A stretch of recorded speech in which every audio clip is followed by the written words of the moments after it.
इस खबर के प्रायोजक हैं D real estate, Kailash Chand work वाला, स्माइल अप डेंटल क्लिनिक।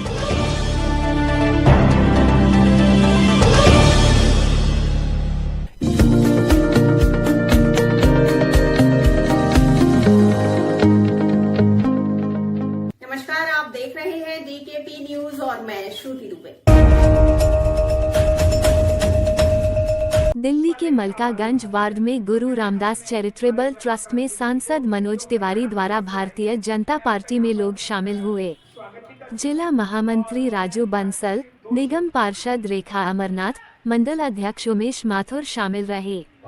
कार्यक्रम की अध्यक्षता अमरजीत कौर द्वारा की गई। डॉक्टर भीमराव अंबेडकर जी के बारे में मनोज तिवारी द्वारा क्या कुछ कहा गया और वहीं अमरजीत कौर का क्या कुछ कहना है, देखिए इस खास खबर में। भारत तेरे टुकड़े होंगे और एक आतंकवादी का साथ देता है, अफजल का, जिसने हमारे संसद पे हमला किया। उस आतंकवादी के लिए वो खड़े हुए, अफजल हम शर्मिंदा है, तेरे कातिल जिंदा। बताइए, ऐसे देशद्रोही का क्या हम अपनाएंगे? हमारे बच्चों को क्या शिक्षा मिलेगी अगर ऐसे देश? मनोज भैया के कार्य, उन्होंने केंद्रीय विद्यालय बनाए हैं, सड़कों का निर्माण मोदी जी के साथ कदम के साथ कदम से मिलाकर चल रहे हैं। हमारे मनोज तिवारी जी 2 बार के बाद तीसरी बार भी एक हैट्रिक लगेगा और वो मलकागंज के क्षेत्र की तरफ से भी लगेगा। बोलिए भारत माता की जय। मनोज तिवारी जिंदाबाद, मनोज तिवारी जिंदाबाद। जी मैं आप अंबेडकर साहब को उस समय कोशिश हो रही थी कि प्रधानमंत्री कौन बनेगा, तो अंबेडकर साहब को भी प्रधानमंत्री बनाना चाहते थे लोग, सरदार वल्लभ भाई पटेल को, अंबेडकर साहब को। लेकिन तब नेहरू जी, जिनके साथ उनकी पार्टी में कोई वोट भी नहीं देता था उनको, लेकिन अब उस समय की बातें ज्यादा कहूंगा तो बहुत अंदर चला जाऊंगा।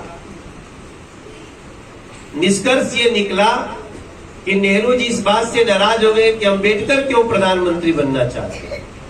आज अंबेडकर साहब को मानने वाले भी, नेहरू जी को भी मानने वाले, सरदार वल्लभ भाई पटेल को भी मानने वाले सब लोग हैं।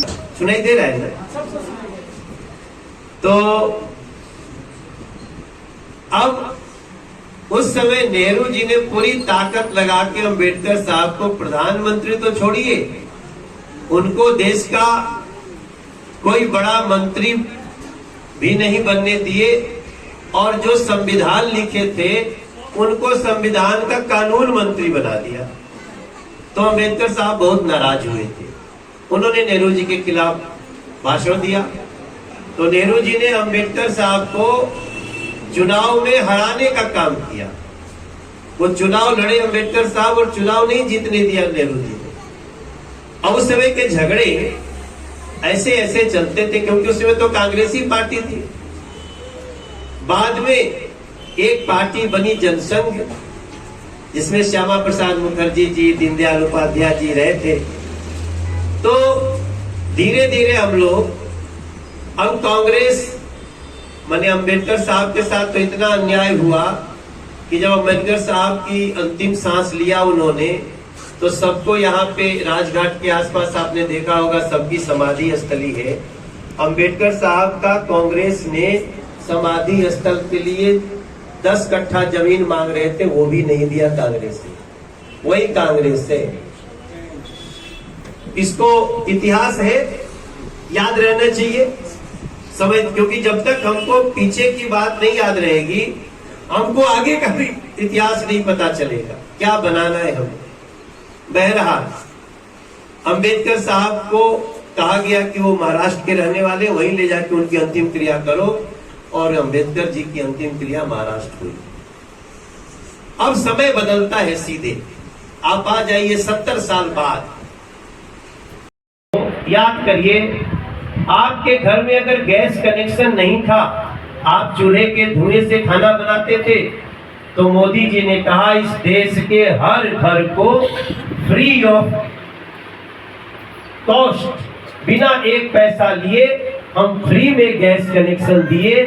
और अगर आज पूरे देश के घर घर में गैस कनेक्शन है, तो उसके लिए मोदी जी के लिए ताली बजनी चाहिए कि मोदी जी ने काम किया।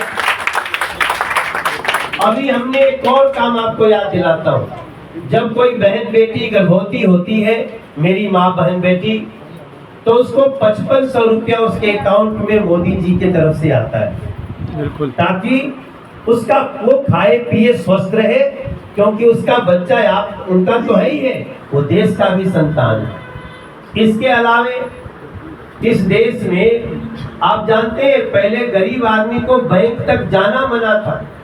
बैंक बोलता था क्यों आए हो, अकाउंट खोलना है। जी, आज मैं नरेंद्र भाई मोदी जी को भी बहुत बहुत धन्यवाद करती हूँ कि उन्होंने हमारे देश का इतना विकास किया है। ये जो हमारी बहनें और हमारे भाई जिन्होंने सैकड़ों की संख्या में मनोज तिवारी जी के हाथों से पार्टी को ज्वाइन किया है, ये लोग ऐसे थे, ये किसी की पार्टी को ज्वाइन नहीं करते थे। ये चाहते थे कि भी हमारी कोई आवाज़ सुनता नहीं है। जब उनको हमने मोदी जी के कार्यों की बताया, जब हमने मनोज तिवारी जी के विकास के कार्य बताए जो उन्होंने हमारे नॉर्थ ईस्ट उत्तर पूर्वी कार्य जो किए हैं उसके बारे में बताया, तो वो मनोज तिवारी जी से बहुत प्रभावित हुए और उन्होंने कहा कि हमने मनोज तिवारी जी से ही अपना पार्टी ज्वाइन करेंगे। तो आज हमने बहुत से भाई और बहनों को पार्टी ज्वाइन करवाई है। मनोज जी में एक अलग सा उत्साह देखने को मिला नॉर्थ में, और उन्होंने स्पीच भी, और ज़्यादातर महिलाएं थी, महिलाओं की बात करें जी। हाँ जी, महिलाओं की जब हमने बात करी तो हम जैसे मोदी जी ने लखपति दीदी बनाने का वायदा किया हुआ है और उन्होंने कई स्टेट्स में बनाया भी है, तो हम चाहते हैं हमारी दिल्ली में भी हमारी लखपति दीदी बने, हमारी बहनें स्वावलंबी बने और उनको काम मिले, काम रोज़गार मिलेगा तो वो अपने परिवार को भी सक्षम बना पाएंगे। आखिरी सवाल पूछना चाहूँगा, इस समय कहाँ देखते हैं कि कन्हैया कुमार या मनोज तिवारी? देखिए, कन्हैया कुमार जी का तो मैं ये कहना चाहती हूँ कि एक ये राष्ट्रवाद और आतंकवाद की लड़ाई है। अगर राष्ट्रवाद में जो चाहते हैं तो वो नरेंद्र मोदी जी को प्रधानमंत्री बनाना चाहेंगे, जो टुकड़े टुकड़े गैंग को चाहते हैं तो वो कन्हैया कुमार को सपोर्ट करेंगे। ये हमारे देश की जो जनता है वो उसका निर्णय हमारे सर माथे पर। हम चाहते हैं कि हमारे देश की बागडोर मोदी जी के हाथ में रहे और हमारा देश विकास की तीसरी अर्थव्यवस्था बने। धन्यवाद।